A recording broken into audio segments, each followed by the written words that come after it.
What is going on, everybody? Welcome back to another Serious Angler podcast powered by our friends over at X2 Power.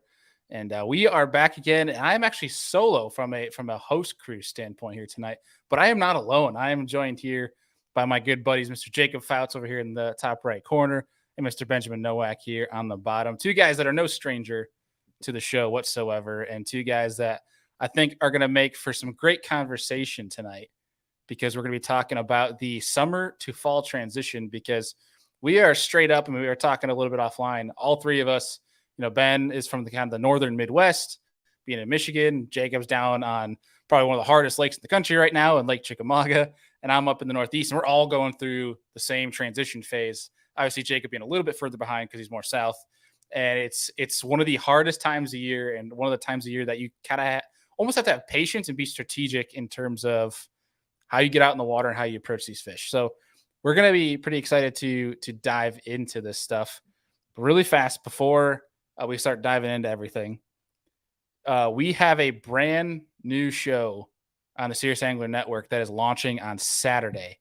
The trailer for that episode on YouTube and MP3 is going to go up to tomorrow morning. Just a quick kind of episode detailing what this whole new show is going to be about. And we're going to post on social media, so I'm not going to go into it too deep here, but I hope you guys are excited, because it's going to be all about fishing tackle. It's going to be pretty sweet, because we know we have a lot of tinkers, a lot of people that are super obsessed with fishing tackle. So we're excited to bring this show to you guys. So make sure you guys pay attention to social media. We'll share out the MP3 and the YouTube tomorrow so that you guys can get a better grasp of what the show is going to be about, because episode 1 is coming this weekend. So stay tuned for that one. But fellas, what's going on? How you guys been? How's going on, buddy? Lake Chickamauga not treating you too well now, eh? It's typical. Late September, early October, about like usual. Ugh. Getting about 2 bites a day. Pretty fun time. I enjoy it.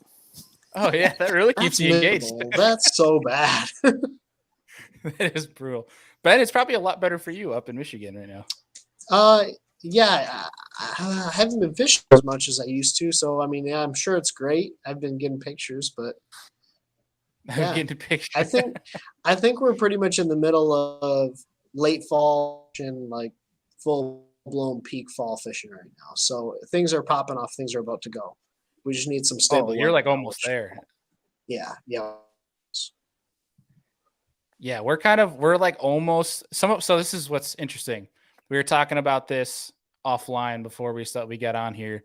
And so you're almost to that full-blown fall phase. We're in the heat of transition right now. And certain lakes are like there, like where you're saying, like it's about to pop. Just a couple more really cold days and cold nights. It should be really good. But we have some lakes, especially some of our finger lakes, that get like 300 to 400 foot deep, that don't have much for flats in terms of shallows, that they either stay really cold for longer, so it's like a later spawn, or this time of year they take a lot longer to cool down, because it's a lot harder for those, or I should say, it takes a lot longer for those temperatures to change, being that the water is so deep. So you guys have a lot of like smaller glacial lakes, or are they all like enormous finger lakes? You guys have some smaller glacial lakes. Oh yeah, we got a bunch of like kind of like, what'd you call them, like horseshoe lakes or something like that? Like kind of like you look at these giant big finger lakes that take up all the attention on the Google map, that you look around the lake and you can see some kind of like little ones and those are the best ones to fish. Those little ones, the dumbest fish in the world. And yeah, those are what I've been specifically targeting those this summer, because I haven't felt like the pleasure boaters were at an all-time high this summer for some reason. But those ones it's actually pretty sick. Like there's some pretty cool lakes that are kind of untapped, but at least for us, Ben, not with Jacob here that has 1,400 boats per day on Lake Chickamauga, but our fish are a lot dumber than Jacob's fish. So like, while we might say it's tough, we can still catch a fish. Is basically what we're getting at. We're not struggling to get a limit like Jacob is on Lake Chickamauga. Dude, it's awful. You guys don't know how good you got it. Like, dude, I think our fish are the smartest fish in the whole world, dude. They've seen everything for the past 8 years. It seems like they get fished for literally every single day every single day. And dude, they're smart. And if you catch a limit this time of year, you were doing something. like what changes between now and like in the spring, right? I mean, these fish get fished for all winter. Why do they bite? Because they have to? They become vulnerable? I think it's just the where they position. They want to get up there and do their deal up shallow, and this time of year they get on that bait that's about that long, and you can't. There's nothing you can do to imitate it. So it's like, yeah, you know where they are. They always get in the same places. It's where they are, and it's just you can't. There's nothing you can throw to imitate what they're feeding on. It's like you're competing against millions of little bait fish that are an inch long, and it's just. They're not going to bite a 5-inch fluke or a 2.8-inch kitech when they can just swim up through 1,000 little minnows with their mouth open and catch all they want. Like a dang whale. Pretty much. That's what it's like. Yeah. Ben, we need to introduce Jacob to our buddy Caleb, because I feel Caleb's just that sick and twisted dude that loves this time of year when it gets super hard. He's like, dude, when you talk about a tinker, so like you think of a lot of different people that you're like, oh, dang, I never thought about throwing that. They think they have some crazy ingenuity. Caleb's that times 10. Like I've never been more blown away in my life than stepping on the boat with Caleb. And he lives on Chick. He fishes on Chick, right? So he lives on Nickajack, where Nickajack and Chick kind of come together. And man, he comes up with some stuff that I wouldn't even think about up here in Michigan. Don't need to think about it up here in Michigan. Yeah, that's the thing. We don't have to tinker around too much up here. Oh man. But so let's start diving into this topic. So we're talking about the summer to fall transition, and it's especially important right now because majority of our country is in it. Like we're in the heat of it. Things are extremely tough. I'd argue to say that the spring to summer transition is way easier to follow than obviously the summer to fall transition, because those fish, I feel like, are doing 20 different things in the summer, because the summertime you can catch fish doing a bunch of different stuff. And therefore you're going to have fish going 20 different directions when it leads into the fall time. They're all going to relatively come into somewhat the same area come, the heat of fall. But in the midst of getting there, you have fish coming from all over the dang place, which is pretty hard to follow them. So when you guys notice, we'll kind of go around the room here. When the temperatures start falling, and you can visibly see that because when you start seeing nighttime temperatures in your weather apps and stuff start to fall, that's kind of like your first sign of it's starting to transition to fall. But when that starts becoming consistent and you're seeing it on your graphs in the water, your water temps are starting to fall. What kind of moves are you guys making? Because you guys are very talented anglers, and you can start seeing the behavior in your fish change as well. But like, what are the first moves you guys make? And I'll start with you, Jacob, being at Chickamauga. When you learn that the suck is coming for Chickamauga, what are like some of the first adjustments you might make?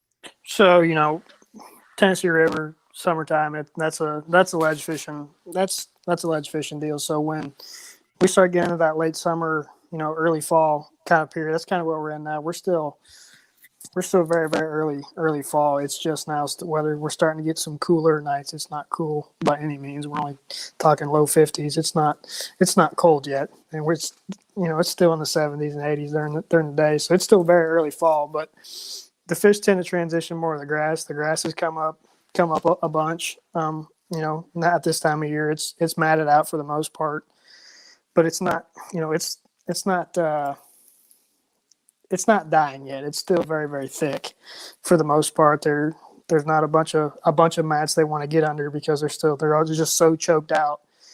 So really, I still try to stay on the main river channel, but they want to be up in the hard grass line edges. That seems to be the easiest place to pick them off.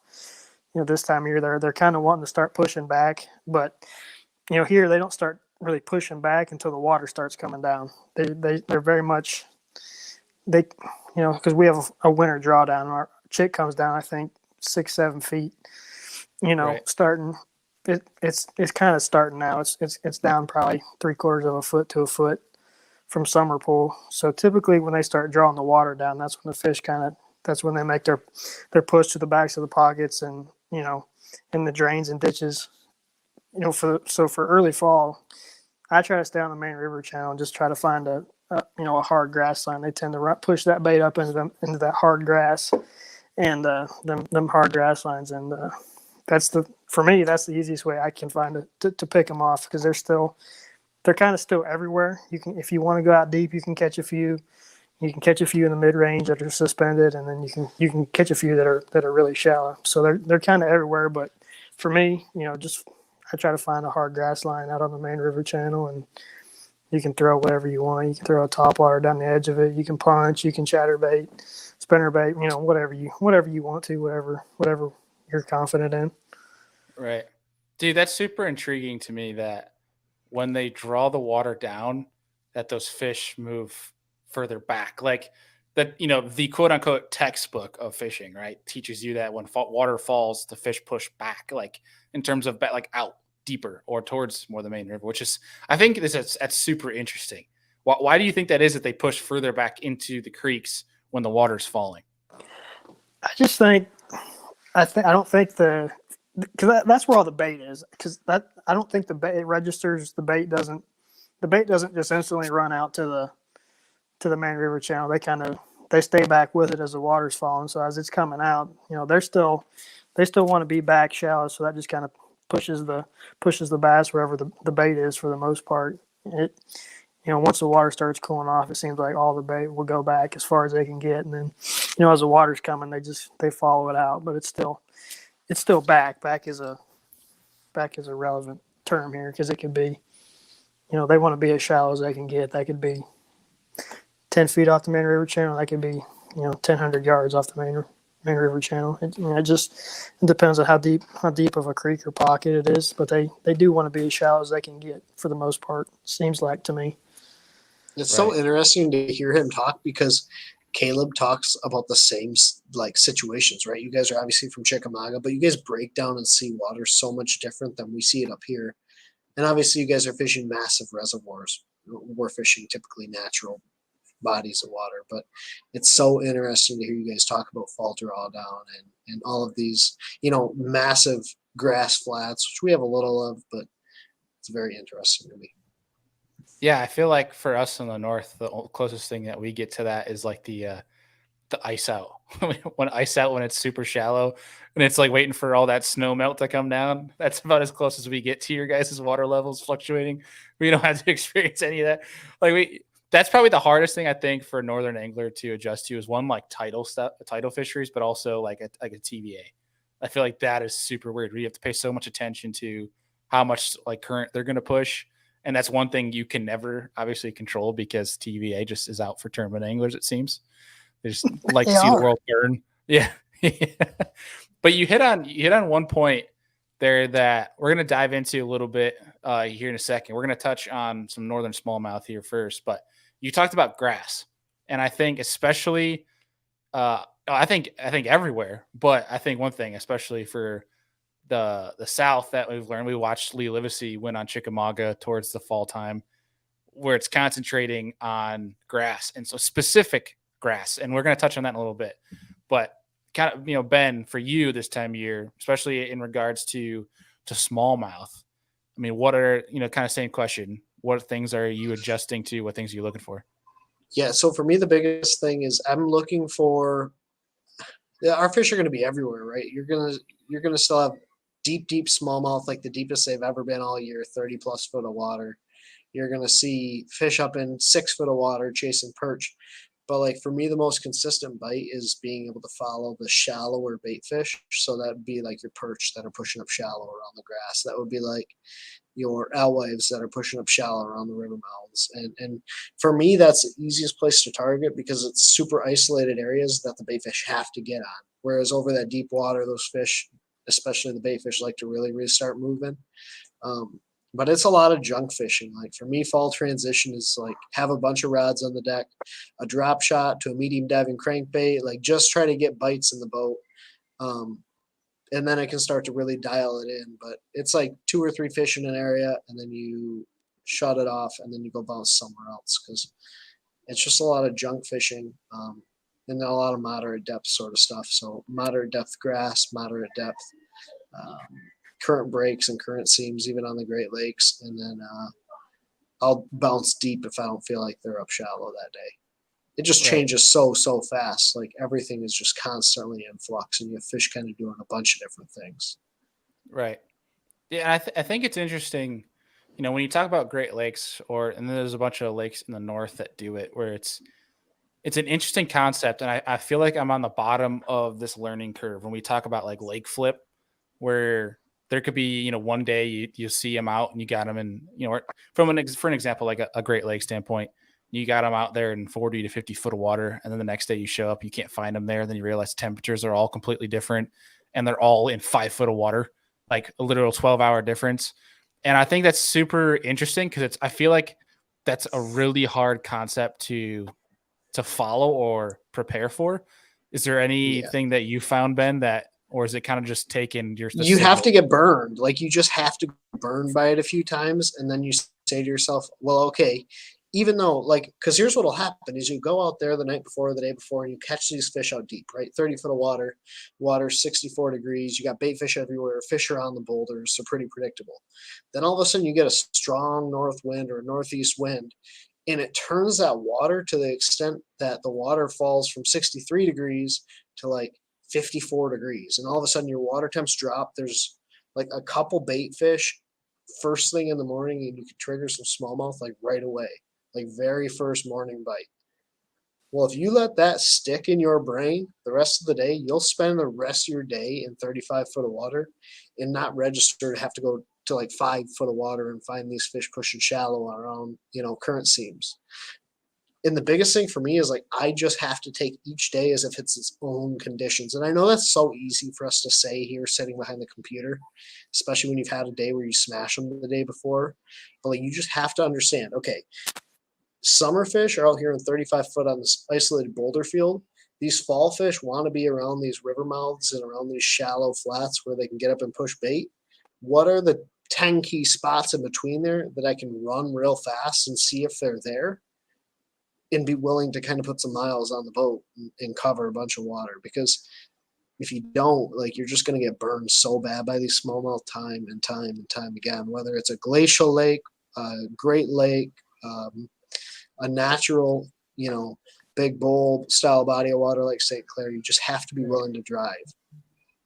Yeah, this is one that's actually super interesting. And Jacob, I feel like you can speak to this too, being that you're originally from Ohio, and so you're comfortable with Lake Erie. But this is one I really wish Andy was on this show, because Andy's kind of like that weather geek, like super like I don't even go to my weather apps anymore. I just text Andy asking like what's going on, basically, because he's just way more in depth with it because he's out in the water every day. It's kind of interesting. Yeah. And one thing I've told him this, that I would love for him to do like next year as like a full year of guiding, being a full year rotation on the lake, is he's obviously always going to be dialed into where the heavy concentration of fish are going to be as a guide, because you're always trying to put people on, a majority of fish, right? I would love for him to like kind of do like a map plot of like dated, like almost kind of like a per month basis of like where the hot concentrations are. And I feel like that could be super interesting to then go for and then kind of like figure out a cycle. I feel like that would be kind of interesting. I feel like that's something you could, like, anybody could do. I should say, to an extent on most lakes. For like Chickamauga, it's probably like you got to take one creek arm and then do it, because everything else is so completely different on that river. But it's that's the part that's actually really interesting to me, is trying to follow these fish.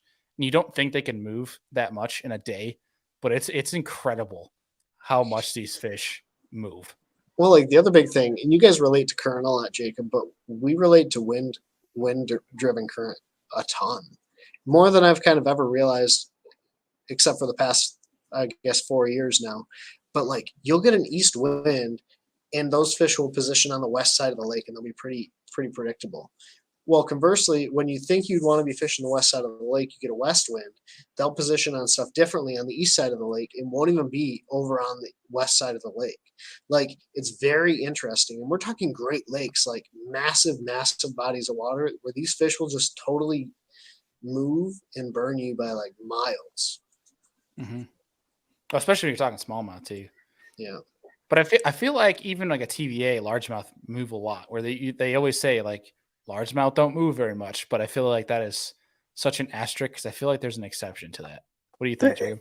Yeah, it's they do and they don't. It's all like you guys, it's all current driven. You know, a day with heavy current will position them in a certain place, certain area. Where a day where there's no current, they tend to just roam and do whatever they feel like doing. They're not eating really at that point. They're cruising around because there's nothing to position them anywhere. They don't have to get out of the current like they do, when it's running. They have to get out of that to be able to eat. They're like a fat lazy human for the most part. They're gonna do whatever they can to put themselves in a position where it's easiest for them, where they don't gotta do a lot of work. It's so it's they do move a lot and they don't. It depends on like you guys are saying. It's all current driven here. It really is.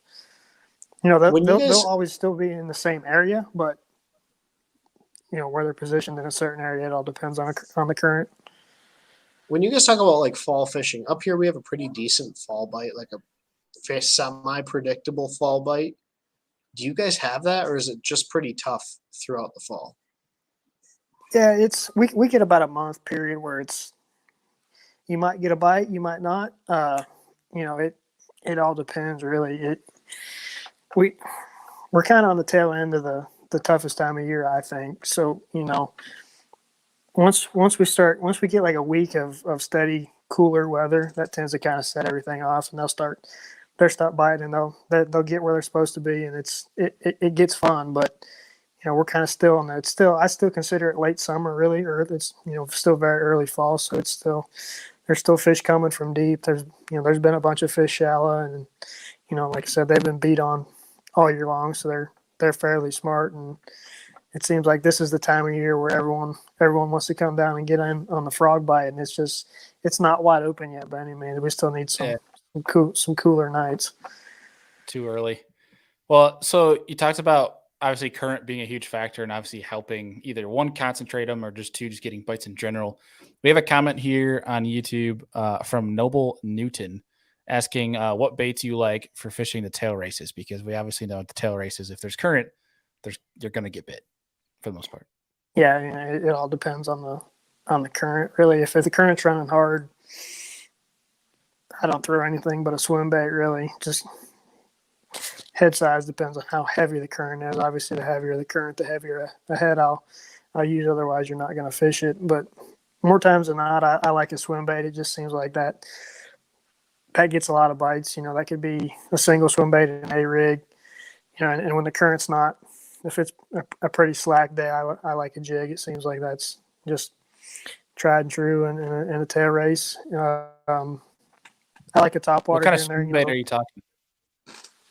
I like a Kai tag. Size varies really. I throw a 5.5, I believe. When it's 5, when they're biting it, they chew it. They don't get a good look at it. It just goes by them when they try to take it from you. We lost Ben quick, but that's we're all good. Okay. But yeah, swim bait, I feel like that's one that has gained a lot of popularity, especially with the TVA.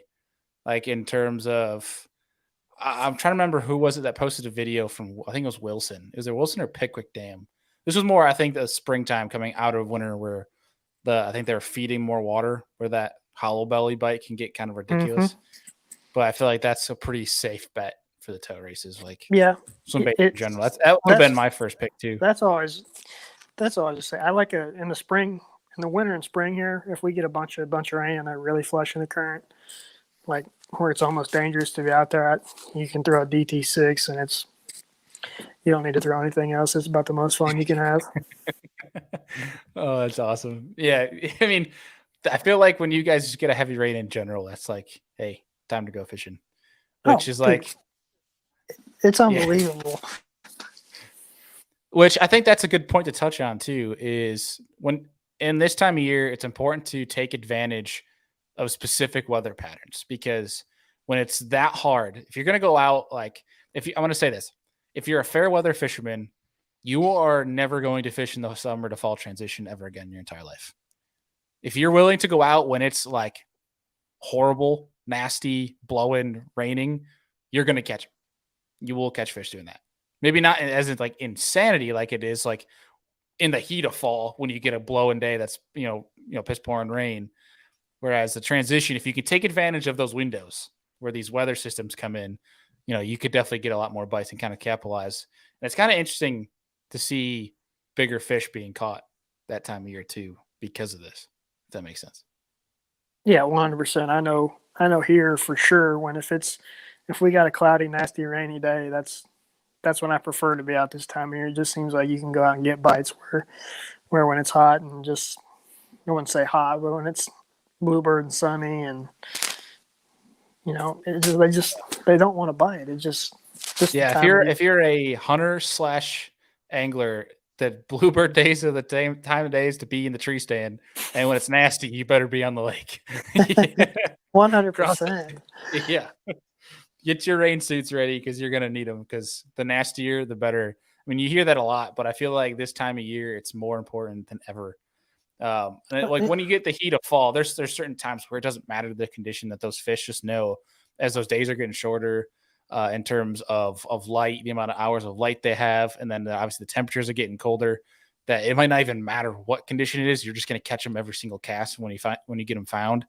But really, I feel like this time into almost winter, which is lovely because the colder it gets, the nastier the better, which is. It makes for miserable days, but if you're it'll pay off if you're catching them. Hey, listen, it ain't miserable if you're catching them. I can promise. You forget how cold you are. Right. That's exactly right. How cold you can't feel your wrist. That's dude. Right. The worst is like that 40, like at 38 to like 42-degree rain where you can't even feel your wrists. Like your wrists aren't operating, and you're setting the hook into them, and you're just trying to hold on to your rod to not lose the rod as you're just wrenching them in every cast. Like you're not even thinking about it, but you're like in pain trying to like reel them in. You can't feel nothing. Everything hurts. Yeah. Those are the days that are like you earned your keep, and no one else is on the water. You deserve it. If you went out there, you deserve it. That's right. But. So talking about that, especially in terms of like the TVA and kind of like in the South in general, and this concept could be transferable to the North. I just feel like our window for it is much smaller than your guys's. Is staying around when you find healthy grass. That is the place to be in transition and also into the fall, because you could probably agree here that the further you get into the fall from a bass fishing standpoint is you want to stay around heat. Where the colder I feel like the areas that get colder the fastest are the areas that are going to be less productive than the areas that are obviously retaining heat. And I think grass is the biggest proponent of that. Or you could even argue like maybe wooden docks. Would you agree with that? And then what other points would you add to that? Yeah, definitely. You want to keep yourself in the most stable areas, if that makes sense. Mm-hmm. An area that's got a bunch of grass will tend to be a more stable area compared to somewhere that doesn't, or somewhere that's got, like a creek that has water running into it. That area will get faster than say a main river, a grass flat that's got a bunch of grass. That area will stay more stable.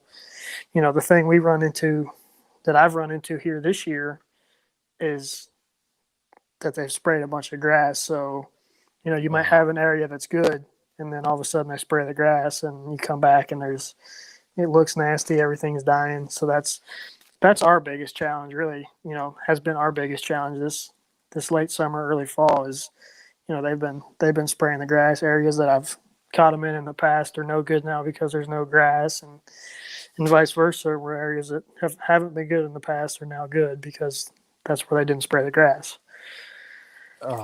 Is that new, or have they been always spraying the grass? They've sprayed the grass for several years in a row now.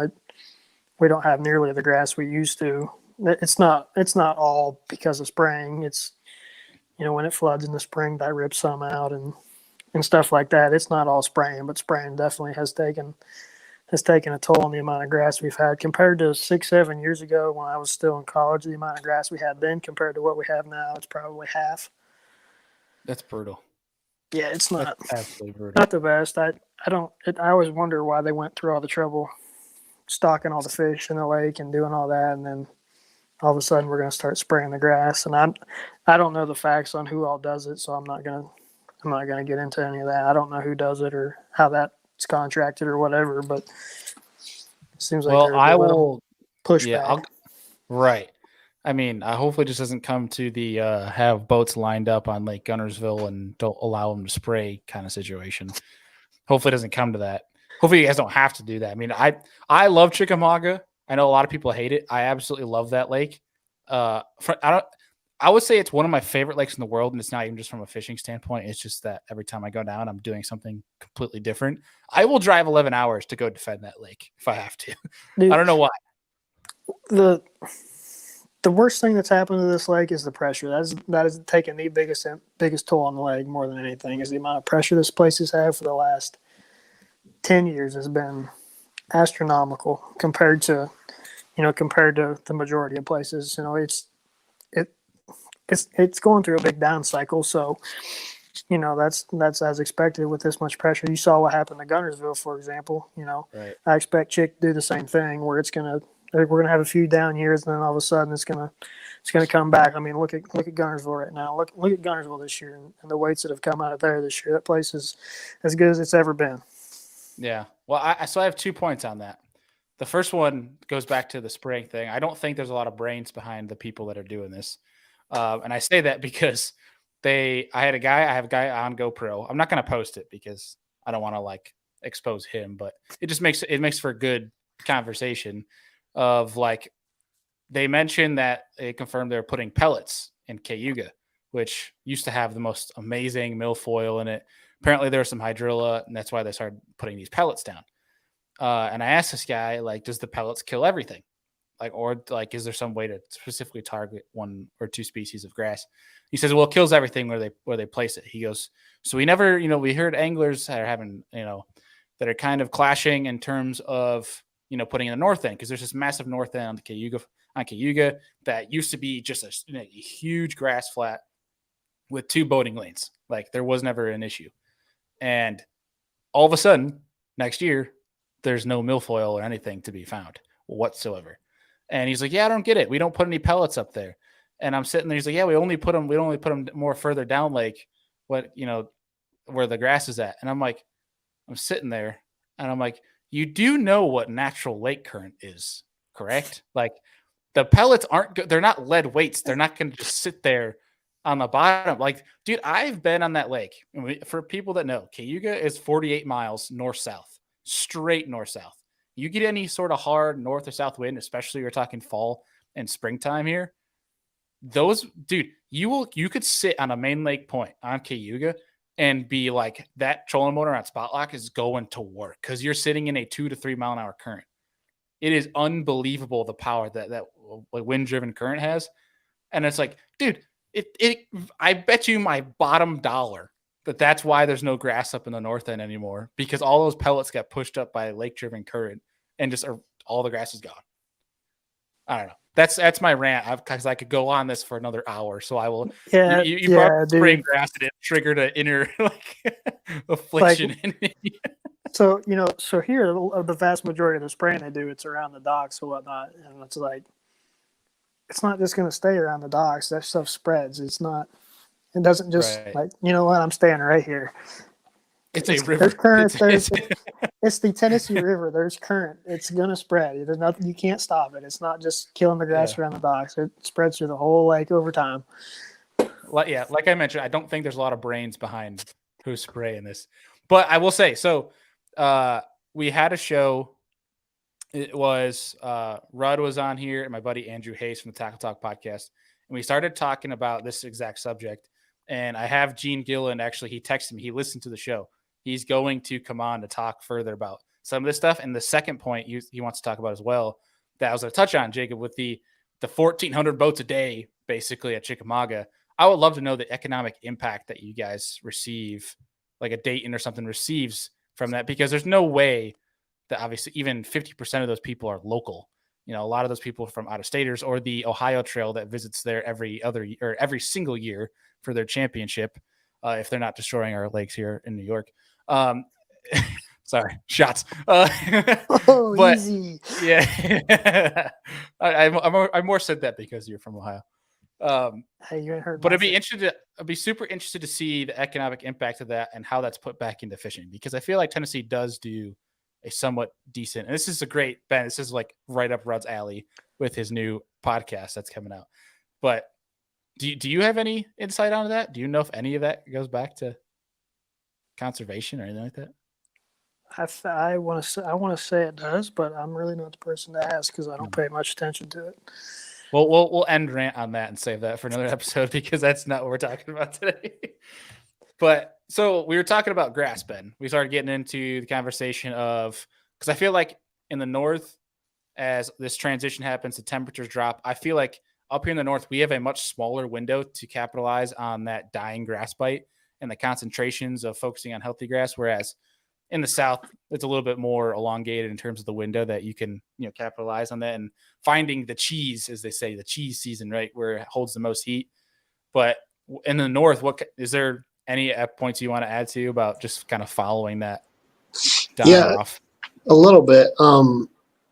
We have a lot of eelgrass starting to show up on the Great Lakes, and so that's been one of the big things is identifying areas where we have a bunch of eelgrass piling up, because that stuff's going to last a lot longer than like your good milfoils or whatever that grass is called with the big broadleafs on it.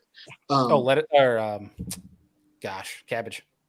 So cabbage essentially, but that stuff lasts a lot longer. So if you can find any sort of eelgrass, you can basically stay on that bite a lot longer. But for the most part, as soon as our grass starts dying off, I just go straight to the rocks and I go straight to any sort of hard cover.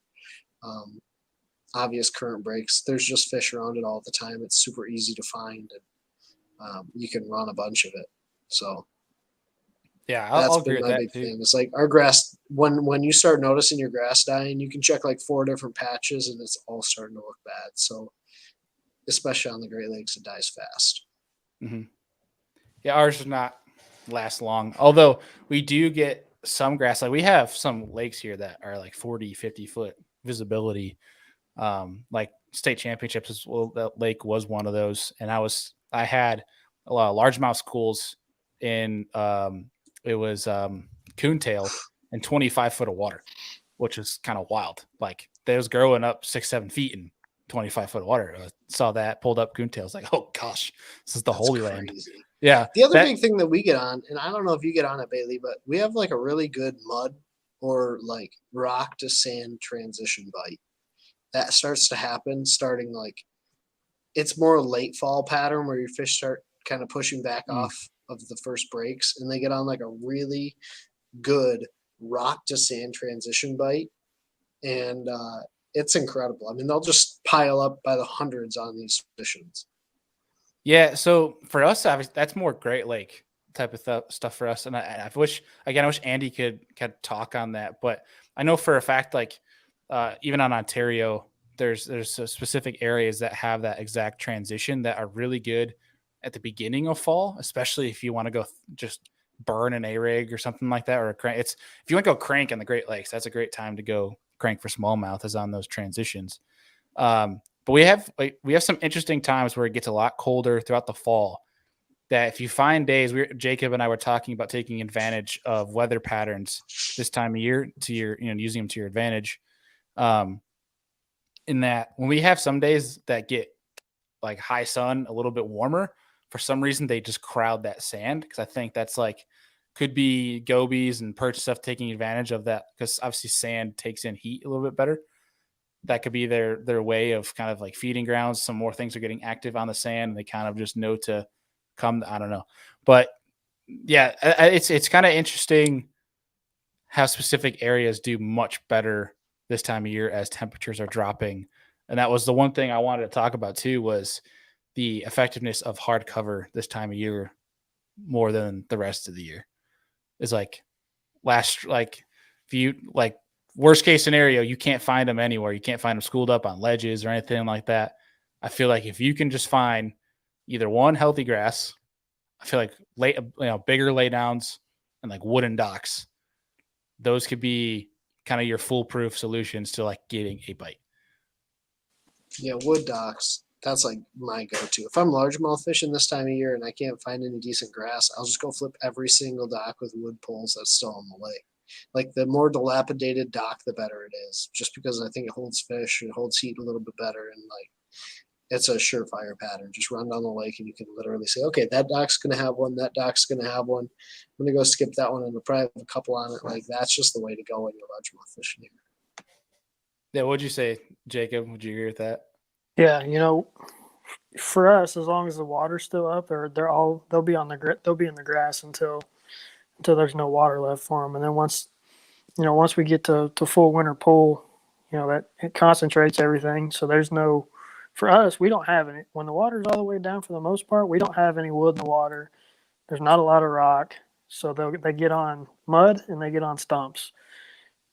Mud more than anything, really. Get on mud? They're just in the mud. There's nothing, I don't know how to explain it. They're just like, they'll be in a ditch mouth. There's nothing there but the ditch mouth. It's just mud, and they'll be that deep sitting in the mud. And you catch them, and they've got mud stuck to their chest. I don't know about you, Ben, but I would lose my mind. I'd get off the lake if I figured out they're in the mud. I'm just like, okay, I'm out. See you later. Yeah, we get a weird sand bite. So like, you'll have these sand spots, especially on like some reservoirs that recently flooded. Like, you'll have these bites where all the grass will start to die off, but you'll have like some bad dead grass, and then inside, on the inside edge turn of it, like, you'll have a sand spot, and it's pretty shallow. It's like 2 to 3 foot, and all of a sudden, like, fish will just, like, you'll see them crawling on the sand. When you can't get a bite in the grass, like, you just go run your sand spots. It's obviously different than what he's doing, but it's just very interesting to me. Right. They'll just like crawl on that sand.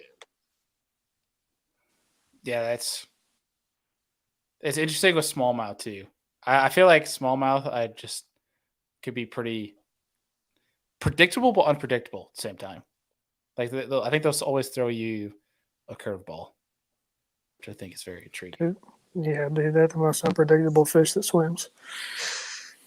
Yeah, and I feel like they're the dumbest one, which is like, I feel like there's some times where I feel like this is just more my excuse. Well, I can't find them sometimes, but I just feel like they're just like, they're Dory, or not Dory. What is their name from Finding Nemo? Yeah, Finding Dory. That's definitely Dory. Dory. Yeah. Oh yeah, I wasn't sure if I had the name right. I feel like they're smallmouth are like Dory sometimes. They're just like kind of stupid and just doing their own thing, and that's why they're so hard to kind of predict, because they're just curious, dude. They see something, they're like, oh, let me go check that out. Like, I think what I learned from Rob Matsura is I just need to start jumping in the water, and smallmouth will just magically appear. That guy's the best at what he does. I won't take us off on too big of a tangent, but Rob is like unreal. I love that guy. He's my spirit animal. Rob is who I want to be. Yeah. If I can aspire to be like anybody, I want to be like Rob. Live on an island in the middle of St. Lawrence River and just swim with smallmouth. Yeah. No, I'm very curious on like, what baits do you pick up? Do you have any sneaky baits that you throw this time of year, or do you just kind of stick with tried and true, like the same typical, baits you throw during the fall? Your frog, your swim jig, your swim bait, like just standard stuff.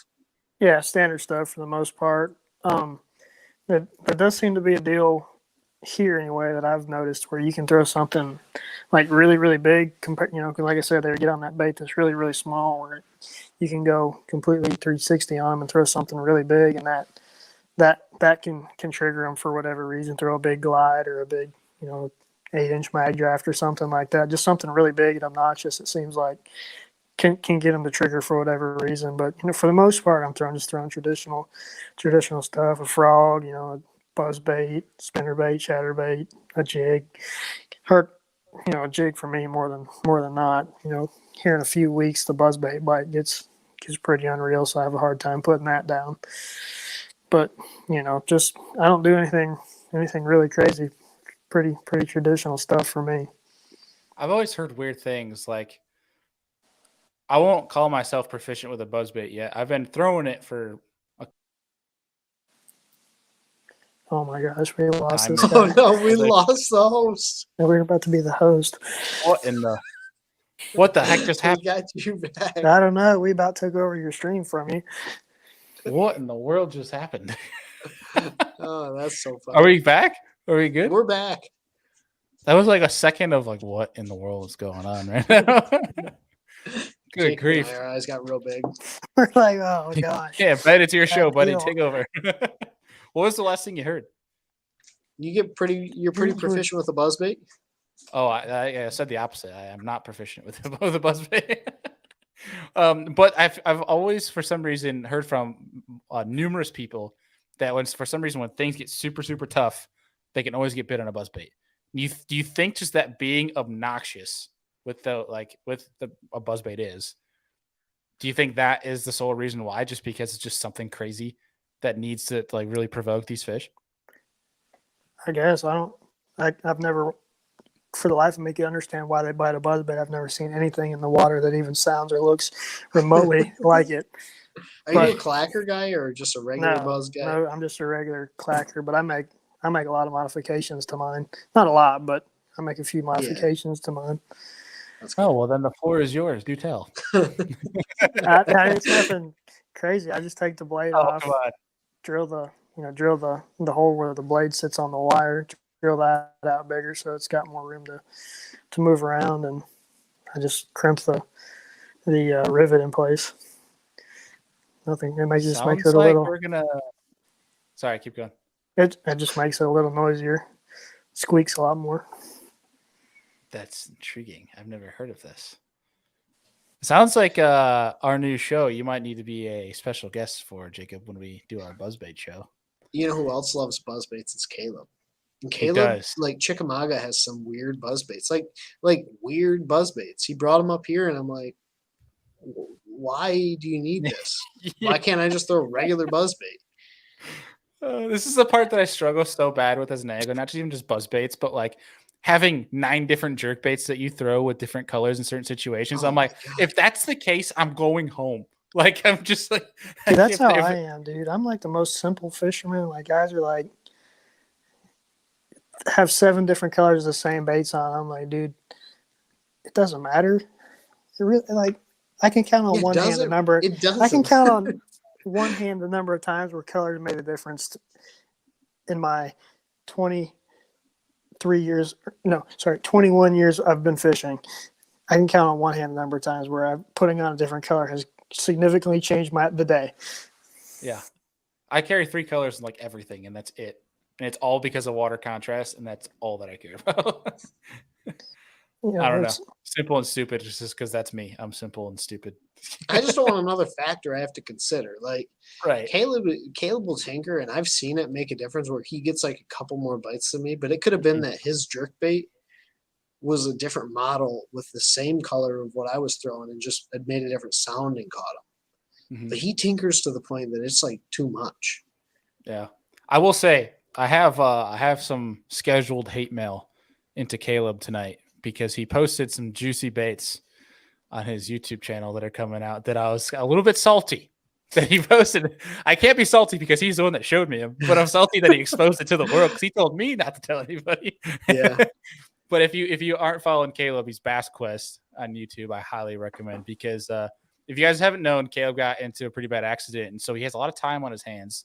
And I guess the time he's taking is exposing all of the juice he's figured out in the world. So I highly recommend going to watch. He's like, if I know it, everyone else can know it too. Here we go.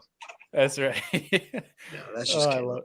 That's right. Yeah, he's a sharer of all things, which I thought he was keeping that secret. But hey, listen, there ain't no secrets anymore. None. Yeah, I think I'm just oblivious to a lot of things because like I'll get in a boat with Caleb and I'm like, oh my god, fishing's a whole new world. Like he's got this dude. Like Jake, I'm telling you, like we need to introduce you to Caleb because I think you'd really enjoy this guy. But dude, this time of year, I feel like is the time of year you have to have the most rods on your deck. Like you have to have options. Yeah, like, it's not a day where you're like, yeah, I'm gonna go throw a jig all day. Which I mean, that's probably the one bit you could get away with, literally just bringing out and catching fish all day. But like going out, I'm just gonna throw a jerk bait today. You can't do that this time of year. The conditions change so much throughout like an hourly basis. You got to be able to adjust so fast. Like, and that's going back, Ben. We were talking about how like this time of year more than ever is like if you're a fair weather fisherman, you're not going to fish this time of year because you're going to be miserable. Like you need to be able to get the rain suits out and endure some miserable weather if you're going to want to catch and fish. miserable periods, right? Like you will go 3/4 of your day, or you'll go like 2 hours and get 3 bites or 4 bites.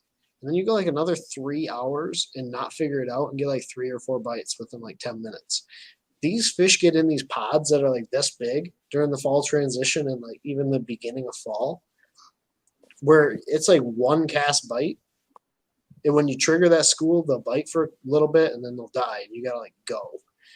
That's one of I think the biggest, I guess, learning things that's really hit me over the past few years is you just can't like sit in an area and you can't fish history. Like you just got to have as many spots as you possibly have and just run through as many areas and like just try to get a bite, and then you can start to settle in. But you can't fish dead water all day.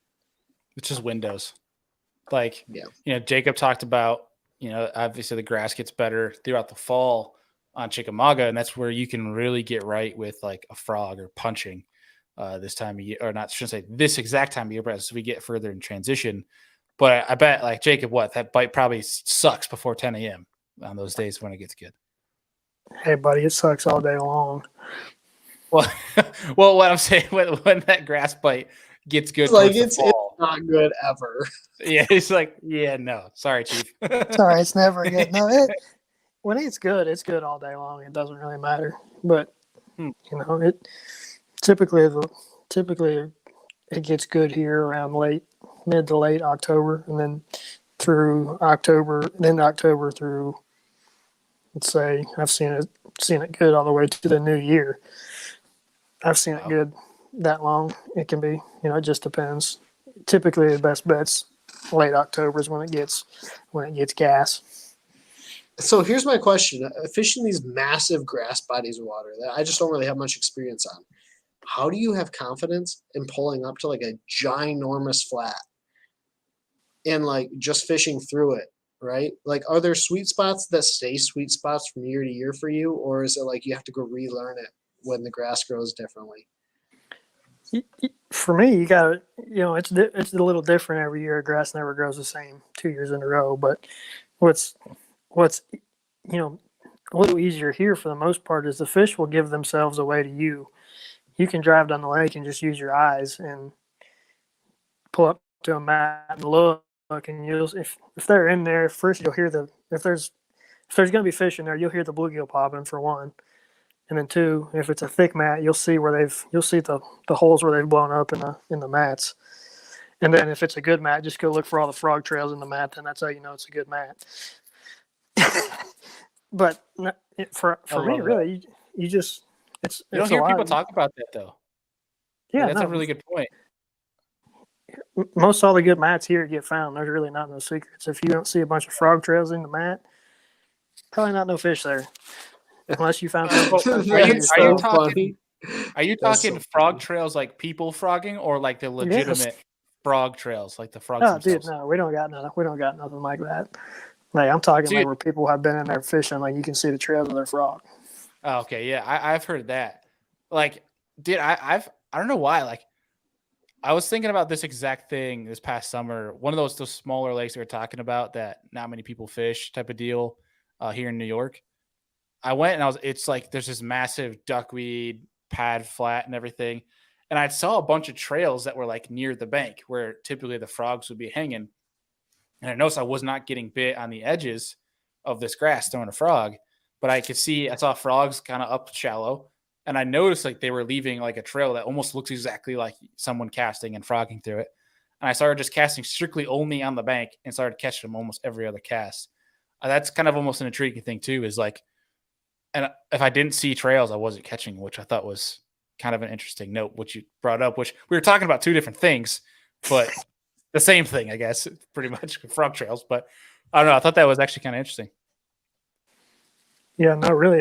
I just ride down the lake and look at the grass with my eyes, and if they're there, you'll see the bluegill, or you'll hear the bluegill, or see all the shad or whatever, or you'll see them come up schooling in the mat. If you think you're in a good area, just sit there long enough, they'll give themselves away to you. That's a point I actually wanted to ask you guys too, is during this time, how much, probably more Ben, I would say, than you, Jacob, but how much time are you spending, using your electronics to find fish during this time period than you are just using your cues in terms of sight and hearing and all that stuff. For like me, Jacob, you mentioned, sorry. No, go ahead. You're good. Say what you I had was to just say. saying, yeah, you're saying how you're visually looking down the lake and then getting up and listening for bluegill, and then you wouldn't even fish it if there wasn't popping. So sorry, can continue with that.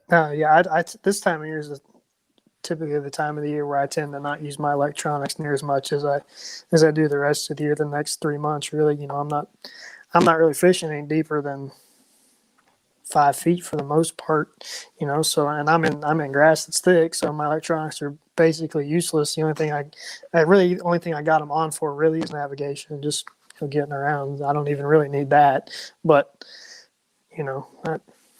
I don't really use it that much. It's all sight and sound and using my senses. Got to turn them on because you have them. Right. Yeah. Use my spidey senses. Yeah. For What about me, you, Ben? I use my mapping a lot this time of year, more than anything, especially during the fall. I'm looking for like high percentage areas, like transitional areas that are pretty obvious on most good mapping. And then if I go to a lake that doesn't have much good mapping, like it's just kind of generic, we have a lot of really small pothole lakes, a couple hundred acres, 1,000 acres. Then I'll use my electronics to try and identify like high percent areas. But a lot of it's looking at mapping. A lot of it's looking at, isolated pieces of cover. If I know there should be a grass patch here, I might scan it once to make sure the grass is still there. But a lot of it's really just fishing through super high percentage spots real quick. And then I use my forward, my live scope quite a bit, especially if I'm fishing over, I would say over like 6 foot of water. I'm looking at my live scope. Okay. Here's a question for you, Ben, with the live scope. I've been hearing, and Deacon actually experienced this with Spencer Sheffield when they fished. Sorry, my cat's making a surprise guest appearance on the chair. Yeah, that's okay. He fished a Toyota up on Champlain, and how there's guys that literally would run, using their graphs, using their mapping. They wouldn't graph it 2D or side imaging. They would just get up, put their trolling motor on 10, and just pan around with forward. And if they don't see him, they get back and they motor the next spot. Is that something that you're utilizing now? And is that like a thing? I mean, I would say more. Yeah, I would say more so than I used to. But at the same time, there are some areas that you have to fish through, especially like I'm talking like really big boulder fields where they're like piled on top of each other. You'll miss some fish, and then when they get like, this is winter. I mean, when I'm talking right now, I'm talking like winter. When they get really tight to bottom, it can get kind of tough, especially in giant boulder fields. I mean, unless you really know what you're looking for and you've been on the spot a handful of times, or you can just scan that thing around and be like, there's not supposed to be a boulder there. I mean, but beyond that, yeah. I mean, if I'm not seeing fish, I have zero confidence in the area. I'm the worst about it. I'm so bad. Are you seeing that, Jacob? Yeah, dude. Like, it's almost to the point now where I'm considering installing putting something at my console where I can drop a live scope transducer down and never have to just throw it in gear, and I can look around while I'm idling around looking. Like, especially when we go up north in the summertime for an Elite Series tournament, where if they're there, you're going to see them. There's no doubt. And it's like I hate having to waste time. I see an area that looks good, stop, stand up, scan around. I'd rather just be able to just stay where I'm, stay seated and do it that way. But yeah, there's definitely a bunch of guys that are doing that now. That's kind of almost the way to go. Wow. Hardest part for me is identifying different species of fish, right? So like if I pull up on a good area, we get a lot of walleye mixed in with sheephead, smallmouth. That's a big struggle for me. But beyond that, I mean, yeah, if I don't see fish on the graph, my confidence level is like very low. So like people are legit ditching 2D and side imaging, like in cases like this. It's not used very. I mean, you'll use side imaging to identify an area that might look good, might have a piece of isolated boulder field or different size rock, but like I'm not using it to say 100% if there are fish there. Even around shallow grass, I mean, my live scope tells me way more than I could trust my side imaging to. Interesting. I still use my side down a bunch. 2D I don't even use anymore. That's a piece of junk, really, essentially, compared to everything else. It is. That's the way it is. Oh, that's hilarious. You don't need it. It's irrelevant, really. It is. It's irrelevant compared to live scope or down scan or side scan. That stuff tells you what's there. To all the guys listening to this that only have 2D. 2D sonar, the only time that I find 2D sonar super valuable, and I don't even know if I should get this. When it gets really, really cold, what happens is you get these algae on these deep boulders that will start to die. When the algae starts to die off, then a bunch of gobies and baitfish will get around it. And I'm talking like 40, I would say upper 40-degree range and below. This algae will start to die off. A bunch of baitfish will get in there, and that's when the smallmouth get in there. You can only see it on your 2D. It shows up like a fuzz. And if you don't have that fuzz above your bottom, you just won't catch fish there. I was muted. Intriguing. I like that. That's kind of blade bait areas. Because we would drive around and be like, man, well, there's no fuzz here. And so we'd like fish it and wouldn't get bit. And then all of a sudden I'd start idling and I'd be like, oh, well, shit, because the fuzz is over here now. And then all the fish, like I'm not talking a handful of fish would be on the no fuzz. There would be zero. And then you go over to the fuzzy areas and they were everywhere. I mean, it was like night and day crazy for me. So are you like I'm sure if I were good on 2D or down imaging, 2D would mean nothing. But for me, I'm still an apprentice over here. So you like marking stuff in your map like fuzz, no fuzz, fuzz, no fuzz. No. I'll just scan it and see if it's there real quick. But you can tell spot has the Schwartz. It's like if you were looking for perch grass, though. I mean, it sort of looks like that. It's just a real short fuzz on everything. Huh. Okay, that's intriguing. So to end this technology rant, my only issue, I find this fascinating. How we're progressing as technology advances in terms of our process of finding fish. Personally, I can't live without side imaging. I don't know why. That's just my thing. I can't live without it. But the process of getting up or even like just staying seated like Jacob was talking about and panning around versus using side imaging and all that is there's a bunch of times where I found it's more when the water's really cold that like fish will just magically rise from the bottom where I get worried that like you're missing fish if they're glued to the bottom. If you're panning over, you're not seeing them. Whereas if you just cast a line and they just like magically rise. I mean, you guys probably know what I'm talking about. Yeah, that's only for me when it's real cold, though. Like there will be some sort of activity or life in the area, right? I don't necessarily need to know that there's a smallmouth there, but if there's life in the area, I know it's probably a pretty good area. If I think there's smallmouth that should be there, that could be baitfish too. Right. Okay. Intriguing. All right, here you go. Here's a question for the both of you guys, and hopefully this doesn't glitch out when I try to put a comment up again. So Brendan Chapman, Mr. Do It Moles, is in the chat. He's asking schooling fish, top 3 baits. Jacob, what do you got? I got like a walking style top water, a swim bait, and the third one, it could be probably a chatterbait, really. I catch a bunch of schooling fish on chatterbait. Okay. Yeah, fish, like on the Great Lakes, it doesn't happen much on glacial lakes that you get many schooling fish. But on like the Great Lakes, to me, it's a crankbait or a jerkbait, and then a swim bait, I guess. But like most of my fish are mid to lower column. I mean, they'll be schooling, but you'll see them schooling on your 2D or your forward than you would visually. Gotcha. Okay. See, I'd say I'd put a jerkbait in there, but I just hate throwing one so much. I'm just not going to give it that time of day. Bait. Oh, okay, so if your school shuts down, but you know that they're still there, how are you going to try and catch those fish? A Ned.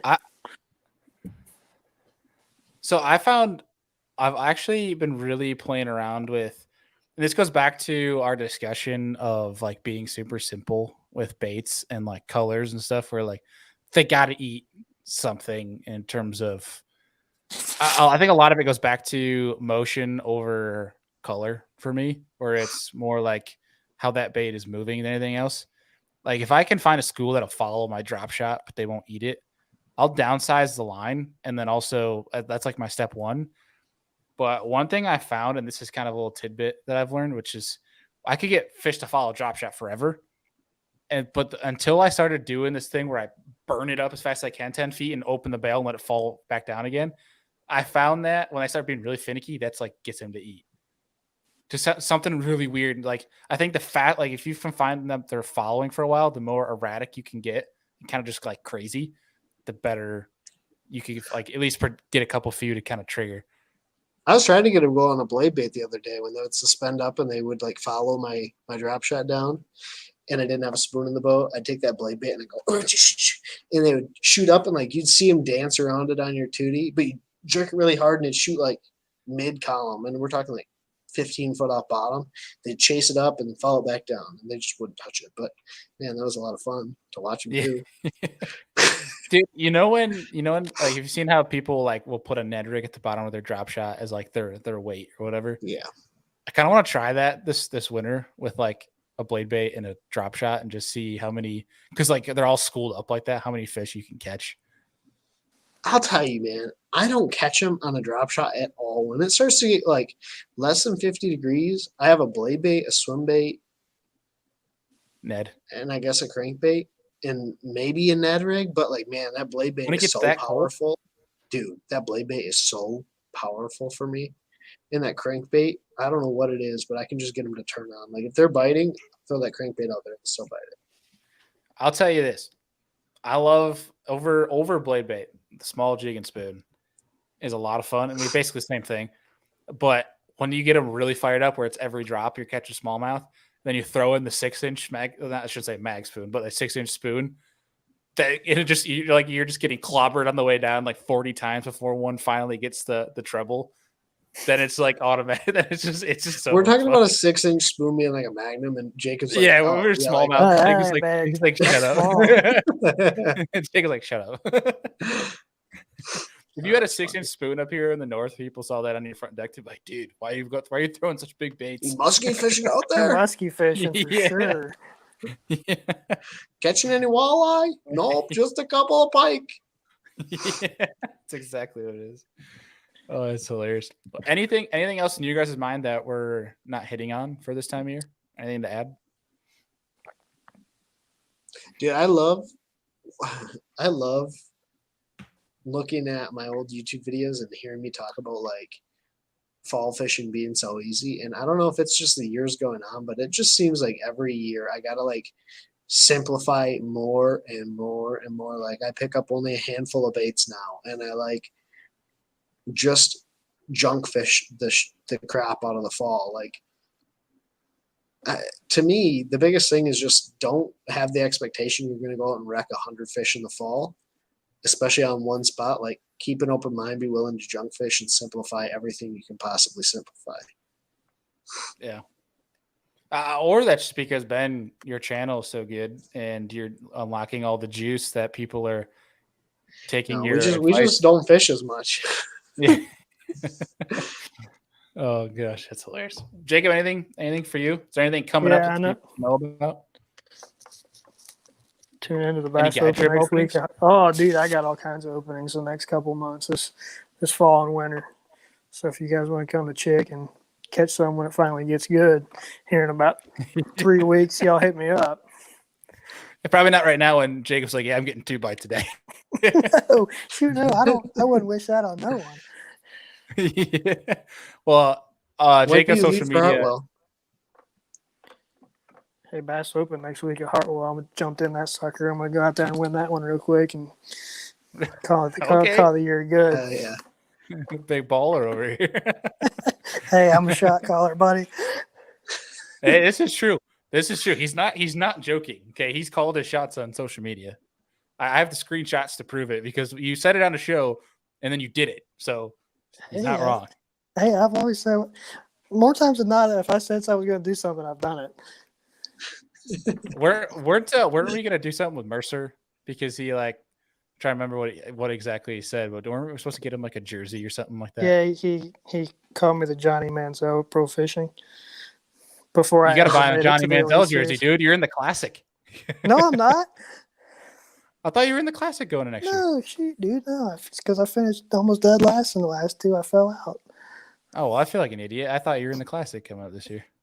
No, sir. I missed it by 8 points.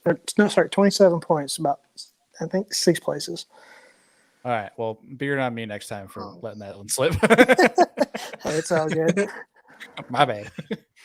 Well, either way, Jacob's social media is down below, as well as Ben's social media and his YouTube channel, if you're not checking that out. And Ben, anything coming up that the folks know? I know you just released a new video today. I'm going up north.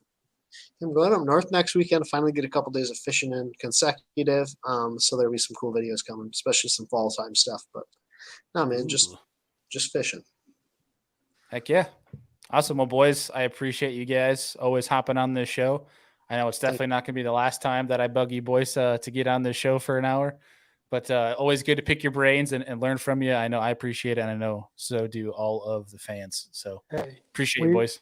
We appreciate you appreciating us. Yes. All right, guy. You don't have to give it to me that good. I just screwed up your Good gosh. All right, boys. I appreciate you guys, and we'll talk to you here soon. We have actually, for the folks before we sign off, we have a cool episode coming up on Thursday.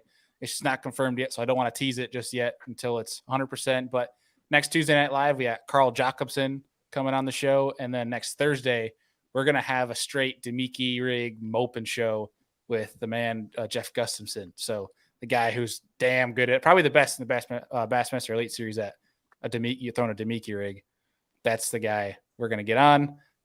It's going to be a fun couple of weeks of show. So make sure you guys tune in. But boys, as always, appreciate you. We'll talk to you soon, buddy. Yep. See you, buddy. Right. See you, fellas.